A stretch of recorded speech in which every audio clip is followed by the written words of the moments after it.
Professor Nageshwar గారు మనతో join అయ్యారు. నమస్తే నాగేశ్వర్ గారు. నమస్తే. తెలుగుదేశం పార్టీలో నాయకుల మధ్య జరుగుతున్న వివాదాలకు సంబంధించి లండన్ పర్యటనకు వెళ్లే ముందు సీఎం చంద్రబాబు మాట్లాడారు సార్. టీడీపీ అధినేత చంద్రబాబు మాట్లాడారు సార్. పార్టీ అండ లేకుండా ఎవరైనా గెలవగలుగుతారా? చాలా మంది ఎమ్మెల్యేలు వ్యక్తిగత ఇమేజ్తో గెలిచామని భ్రమపడుతూ ఉన్నారు.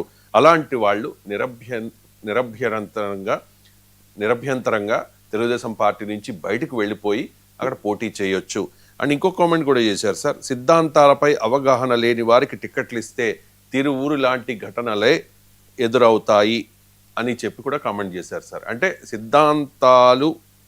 సిద్ధాంతాలపై అవగాహన ఉన్న వాళ్ళకి టికెట్లు ఇచ్చామని చెప్పుకునే ప్రయత్నం చేస్తూ ఉన్నారు.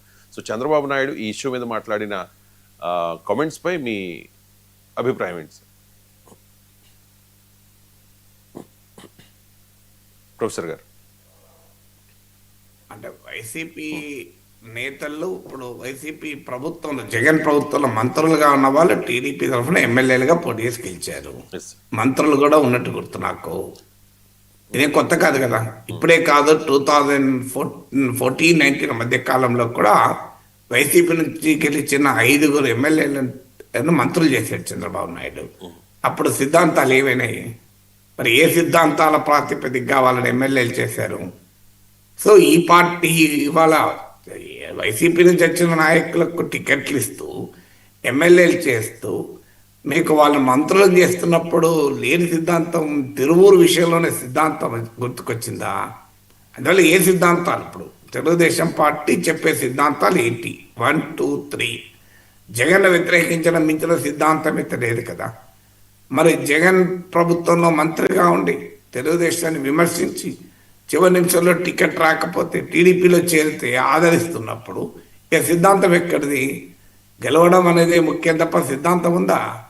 ఎవరు గెలుస్తారో వాళ్ళు టికెట్లు ఇస్తున్నారు, ఎవరికి డబ్బులు ఉంటే వాళ్ళు టికెట్లు ఇస్తున్నారు. అంతే తప్ప సిద్ధాంతాలు అనేది ఎప్పుడూ పోయాయి. ఇది ఏంటి? What is the ideology? చెప్పగలగాలి కదా ఇంకో పలాంటి తెలుగుదేశం సిద్ధాంతం. అందువల్ల ఈ సిద్ధాంతానికి కట్టుబడి ఉన్న వారికి మేము టికెట్లు ఇస్తామని. తెలుగుదేశంలో దశాబ్దాల పాటు పనిచేసిన వారికి మంత్రి పదవులు వస్తున్నాయా?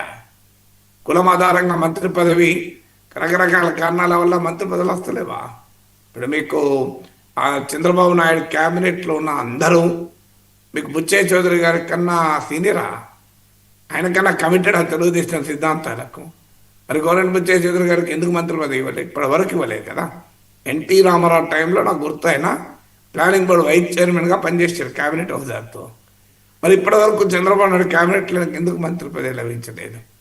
ఆయన సిద్ధాంతాలకు కట్టుబడి ఉన్న వ్యక్తి కాదా? ఇప్పుడు ఈ క్యాబినెట్లో ఉన్న అందరిలో ఎంతమంది సిద్ధాంతాల పట్ల నిబద్ధత ఉన్న వాళ్ళు ఉన్నారు చెప్పండి. అందువల్ల ఒక రకంగా చంద్రబాబు నాయుడు తన నిస్సహాయతను అసక్తతను వ్యక్తం చేస్తున్నాడు. అంటే తానే టికెట్ ఇచ్చేటప్పుడు తెలుగుదేశానికి లాయల్టీ అనేది గీట్రాయిగా తీసుకోవడం లేదు. సిద్ధాంతం అంటే అదే కదా. ఎన్నికల సమయంలో ఎవరు గెలుస్తామంటే గెలిచే అవకాశం ఉన్న వాళ్ళు టికెట్ ఇస్తూ పోతున్నారు. వాళ్ళ తర్వాత ఈ రకమైన సమస్యలు సృష్టిస్తున్నారు అని. అందువల్ల అది ఎన్నికల సమయంలో మీరు గెలుపు గుర్రాల పేరిట డబ్బున్న వారికి, మా కండబలము అండబలము ఉన్న వారికి, వైసీపీలో పనిచేసిన వారికి కూడా టికెట్లు ఇచ్చాక ఇంకా చర్చ ఎక్కడిది? తర్వాత ఇప్పుడు వాళ్ళను మీరు నిరభ్యంతరంగా వెళ్ళిపోవచ్చు. వాళ్ళు ఎందుకు వెళ్ళిపోతారు? మీరు పంపించచ్చు కదా నిరభ్యంతరంగా. ఇప్పుడు ఈ యొక్క ఎమ్మెల్యే సిద్ధాంతాలకు సంబంధం లేని వ్యక్తులు మీరు ఏదో పొరపాటున చంద్రబాబు నాయుడు టికెట్ ఇచ్చారు, గెలిచారు. ఇప్పుడు 164 మంది ఎమ్మెల్యేలు ఉన్నారు కదా. 10 మందిని పంపించేస్తే ఏమవుతారు? అట్లాంటి వాళ్ళను నిరభ్యంతరంగా మీరు బయటికి వెళ్ళవచ్చు. బయటికి ఎందుకు వెళ్తారు? బయటికి వెళ్ళకుండా పార్టీకి ఇబ్బంది పెడుతున్నారు. ఇబ్బంది పెట్టినప్పుడు మీరు వాళ్ళని తీసేయండి. పార్టీ సిద్ధాంతాలకు భిన్నంగా పనిచేస్తున్నారు, దోచేసుకుంటున్నారు, వసూలు రాజాలు అవుతున్నారు. మనం చాలాసార్లు చెప్పుకున్న ఆంధ్రజ్యోతి కథనాలని ఉదాహరిస్తూ, ఏబిఎన్ రాధాకృష్ణ విశ్లేషణలని ఉదాహరిస్తూ టంకిస్తూ, సో వాళ్ళు సబ్ రిజిస్ట్రార్ ఆఫీస్లో ఆ ప్లాట్ నీకున్న ఆస్తి అమ్ముకోవాలన్నా కప్పం కట్టాలి. ఇండస్ట్రియలిస్ట్లో బాగా పరిశ్రమ పెట్టాలంటే కప్పం కట్టాలి. రియల్ ఎస్టేట్ వెంచర్ వేయాలంటే కప్పం కట్టాలి. భూములు దోచుకుంటున్నారు, గనులను దోచుకుంటున్నారు, ఇసుకను దోచుకుంటున్నారు. మీకు కుటుంబ భాషలో చెప్పాలంటే వాళ్ళు మత్తెక్కినటువంటి మదగజాల్లాగా తయారై నియోజకవర్గాల మీద పడుతున్నారు. ఇంటాక్సికేటెడ్ అని పదం వాడాడు అతను ఇంగ్లీష్లో. అంటే మత్తు ఎక్కితే ఎలా బిహేవ్ చేస్తారో, ఇంటాక్సికేటెడ్ విత్ పవర్, అధికారం అనే మత్తులో తూగుతున్నారు అని. ఇది అన్నది ఎవరు? కుటుంబరావు. ఇప్పటికీ కూడా P4 వైస్ చైర్మన్, తెలుగుదేశం ప్రణాళిక బోర్డు వైస్ చైర్మన్గా గతంలో పనిచేసిన వ్యక్తి, చంద్రబాబు నాయుడుకి అత్యంత సన్నిహితుడు. ఆయన అన్నది కూడా ఎక్కడ ABN ఛానల్లో, మీరు కావాలంటే వెరిఫై చేయండి, మార్నింగ్ బ్రేక్ఫాస్ట్ షోలో అన్న మాటలు ఇవి. మరి అలా అధికారం అనే మత్తులో మదగజాల్లాగా మారిన ఎమ్మెల్యేలలో 10 మంది తీసేయండి, వాళ్ళు ఎందుకు వెళ్తారు? మీరు తీసేయండి. నిరభద్రంగా తీసేస్తే ఏమన్నా పార్టీకి అయితే నష్టం ఏంటి? వాళ్ళెవరు పోరు, మరి మీరైనా పంపించచ్చు కదా. సో అందులో దుబాయ్ నుంచి వచ్చాక వాళ్ళని పిలిచి చర్య తీసుకుంటామన్నారు. ఇప్పుడు దుబాయ్ అయిపోయింది, లండన్ నుంచి వచ్చాక మళ్ళీ చర్య తీసుకుంటానంటున్నారు. చర్య తీసుకునేటటువంటి ఇంతదాకా ఎందుకు ఆలోచన? చర్య తీసుకోవడానికి చంద్రబాబు నాయుడు పిలిచి మాట్లాడాల్సిన అవసరం ఏంటి? పార్టీ అధ్యక్షుడు పల్లా శ్రీనివాసరావు చెప్తారే చర్య తీసుకుంటాడు. ఆయన పిలిపించి మాట్లాడుతుంటే కూడా వద్దు నేనే మాట్లాడుతా అన్నారు. సో చర్య తీసుకోవడానికి ఇబ్బంది ఏంటి అని. సో ఇప్పుడు ఏం పార్టీకి అరకొర మెజార్టీ లేదు, సంపూర్ణమైన మెజార్టీ ఉంది. మీరే చెప్తున్నారు వారు ఏదో వాళ్ళ వ్యక్తిగత శక్తితో గెలిచారనుకుంటున్నారు, పార్టీ వల్ల గెలిచారని. మరి వాళ్ళ వ్యక్తిగత శక్తి లేక పార్టీ వల్లనే గెలిస్తే, పార్టీకి లాయల్గా ఉన్న వాళ్ళను 30 ఏళ్ళుగా 40 ఏళ్ళుగా జెండాలు పట్టుకొని పార్టీని భుజాన మోస్తున్న కార్యకర్తలు టికెట్లు ఇవ్వచ్చు కదా. చివరి నిమిషంలో డబ్బు సంచులతో వచ్చిన వారికో వేరే పార్టీ నుంచి వచ్చిన వాళ్ళకి ఎందుకు టికెట్లు ఇస్తున్నారు? బ్రహ్మాండంగా వాళ్ళకి టికెట్లు ఇవ్వండి. 30 ఏళ్ళు 40 ఏళ్ళుగా జీవితం అంతా తెలుగుదేశానికి అంకితమైన కుటుంబాల వాళ్ళు ఉన్నారు, కష్టాలు పడ్డ వాళ్ళు ఉన్నారు, వైసీపీ పాలనలో నానా ఇబ్బందులు పడ్డ కార్యకర్తలు ఉన్నారు. వాళ్ళకి ఎమ్మెల్యేలు ఇవ్వండి, పార్టీ వాళ్ళు గెలుస్తున్నారు కదా. ఎలాగో ఎవరిని పెట్టా గెలుస్తారు కదా. సో ఎన్నికలు వచ్చేటప్పుడేమో అభ్యర్థులకు ఎంత ఉంది మీకు, అదే నేను కోట్ చేసిన ABN షోలో జనసేన నాయకుడు శివశంకర్, బీజేపీ నాయకుడు నాగభూషణ్ స్పష్టంగా చెప్పారు, డబ్బులు ఉన్నాయని అడిగిస్తున్నారు టికెట్లు, అందువల్ల మేము సంపాదించుకుంటున్నాము, భవిష్యత్తులో మళ్ళీ డబ్బులు ఉంటే టికెట్లు ఇచ్చేది అని ఓపెన్గా ఎవరో చెప్పుడు కాదు, కూటమి నేతలే చెప్తున్నారు కదా.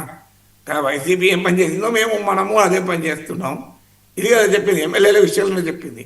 అందువల్ల ఇలా చంద్రబాబు నాయుడు పైన కంట్రోల్ లేకుండా ఎందుకు పోయింది అంటే, టికెట్లు ఇచ్చేటప్పుడు డబ్బున్నోని టికెట్లు ఇస్తున్నారు, గెలవగలిగే వాళ్ళు టికెట్లు ఇస్తున్నారు, వాళ్ళు మళ్ళీ డబ్బులు వాళ్ళు ఖర్చు పెట్టుకోగలరా అని అడిగి టికెట్లు ఇస్తున్నారు.